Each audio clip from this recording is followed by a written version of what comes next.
इसमें लंबाई तथा द्रव्यमान का अनुपात दिया है 3:2:1। तो पहले लंबाई का अनुपात, मान लीजिए लंबाई L1 है एक का, दूसरे का लंबाई L2 है, तो L1:L2:L3, तीसरे का L3 है, वो दिया है आपको 3:2:1, 3:2:1। और द्रव्यमानों का अनुपात, मान लीजिए पहले का द्रव्यमान m1 है, दूसरे का द्रव्यमान m2 है और तीसरे का द्रव्यमान m3 है। इसका अनुपात दिया है 1:2:3, तो आप लिखेंगे 1:2 और 3।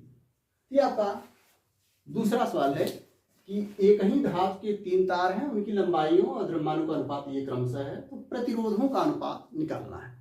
तो प्रतिरोध मान लीजिए पहले का R1 है, दूसरे का R2 है और तीसरे का R3 है। तो हमें मालूम करना है R1:R2:R3 ये कितना होगा। ये पहला, दूसरा और तीसरा जो तार है एक ही धातु का है, उनके रेजिस्टेंस का अनुपात हमें मतलब करना है। अब ध्यान से देखिए, हमको दिया क्या है, लंबाई दिया और द्रव्यमान दिया है। तो जो प्रतिरोध का, रेजिस्टेंस का जो फार्मूला होता है आप जानते हो, R = ρL/A, ये फार्मूला होता है। L लेंथ है, A area of cross section है, अनुप्रस्थ काट का क्षेत्रफल, और रो विशिष्ट प्रतिरोध, स्पेसिफिक रेजिस्टेंस है। जैसे हमने कहा कि ये तार है तो उसका A वाला एरिया है और A लेंथ। लेकिन हमको जो दिया है वो लेंथ दिया है और मास दिया है, तो हम इस फार्मूले को, जो प्रतिरोध वाला फार्मूला है, उसको लेंथ और मास के रूप में रखेंगे, निकालेंगे, उसको बदलेंगे। तो कैसे बदलेंगे? यदि हम इस लेंथ में लेंथ का ऊपर और नीचे मल्टीप्लाई कर दें तो आपको मिलेगा R = ρL × L, ऊपर भी किया और नीचे भी A × L कर दिया। तो जो आपका फार्मूला मिलेगा वो हो जाएगा ρL² और डिवाइड बाई A × L। क्षेत्रफल गुणे लंबाई, जैसे हमने कहा कि एक तार है तो इसका A क्षेत्रफल गुणे A लंबाई, तार बेलनाकार होता है तो क्षेत्रफल गुणे लंबाई आयतन आएगा, तो ये हो जाएगा आयतन के बराबर, वॉल्यूम के बराबर, तो ये वॉल्यूम हो गया। अब हमको लंबाई है, वॉल्यूम मिल गया, लेकिन हमें वॉल्यूम, आयतन नहीं चाहिए, हमको क्या चाहिए, द्रव्यमान। तो हम इस आयतन को द्रव्यमान में बदलेंगे। तो अगर आपको याद होगा तो आप जानते हो घनत्व बराबर होता है द्रव्यमान डिवाइड बाई आयतन, ये मास डिवाइडेड बाई वॉल्यूम, या आप कह सकते हो volume = mass divided by density. इसका अर्थ हुआ कि इस आयतन के बदले हम रख सकते हैं मास बटे डेंसिटी। तो आप इस फार्मूले को लिखोगे R = ρL², और इस आयतन के बदले हो जाएगा m/d, mass divide by density, द्रव्यमान बटे घनत्व। तो R का जो फार्मूला मिलेगा R = ρL² × d, डेंसिटी, ये d ऊपर चला जाएगा और डिवाइड बाई मास। तो ये आपका फार्मूला हो गया।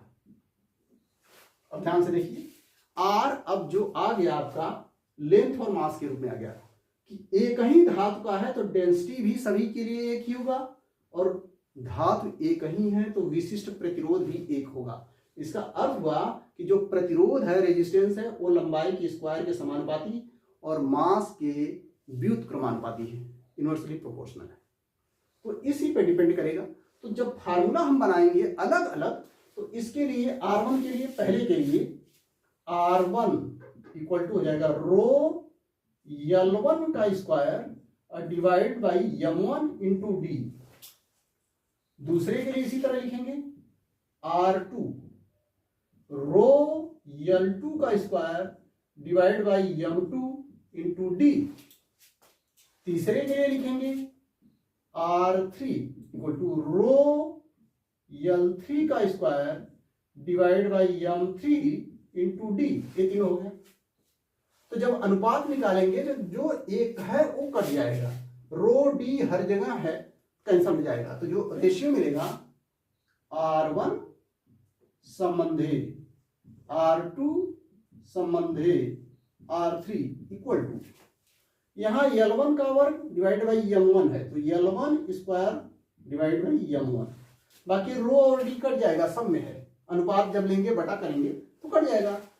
रेशियो दूसरा क्या है L2, तो L2 का स्क्वायर डिवाइड बाई M2, तीसरा L3 का स्क्वायर डिवाइड बाई M3, ये हो गया। अब L1 का वर्ग, L2 का वर्ग, L3 का वर्ग आप निकाल सकते हैं, दिया है L1 संबंधी L2 संबंधी L3, इसको इस तरह भी लिख सकते हैं, ये लिख सकते हैं 3L संबंधी 2L संबंधी L, ये हो जाएगा। यहां लिख सकते हैं M के लिए M संबंधी 2M संबंधी 3M, यानी M3 के लिए 3M लिख सकते हैं, M2 के लिए 2M लिख सकते हैं, M1 के लिए M, ये भी अनुपात एक संबंधी दो संबंधी तीन होगा। यहाँ लंबाई L1 के लिए 3L लिख सकते हैं, L2 के लिए 2L लिख सकते हैं, L3 के लिए L, तो इसमें भी अनुपात तीन संबंधी दो संबंधी एक हुआ।